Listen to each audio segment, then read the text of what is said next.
This is the story of what my dog saw while we were on our nightly walk. I live in a gated, walled-off village. Every morning the gates are opened and everyone is allowed to come and go as they please. But at night the gates are shut and patrolled by armed security guards.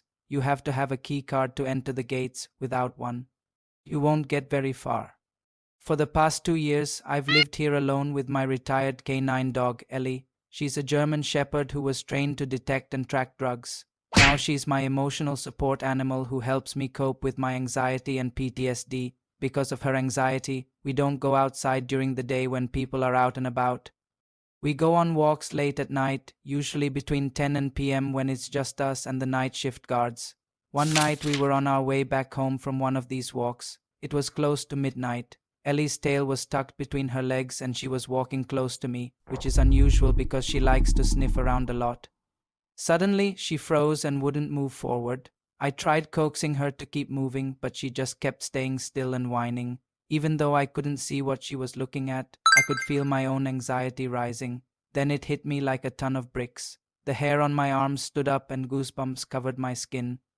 There was a very unsettling feeling that I can only describe as dread. It wasn't the feeling of being watched. It was worse. That's when I saw it. I stopped in my tracks and stared. I couldn't believe what I was seeing. It was maybe 20 feet away. At first I thought it was a person, but as it got closer, I could tell it wasn't human.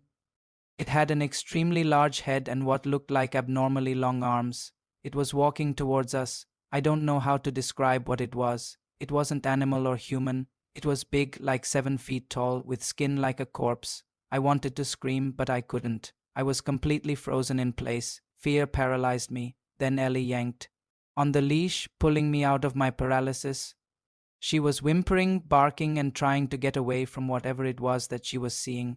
I finally found my voice and screamed for the guards. Thank God they heard me. They swept the area but didn't find anything. Probably because if you haven't seen it, you can't believe it. I'm still traumatized by the event. To this day, I don't walk at night.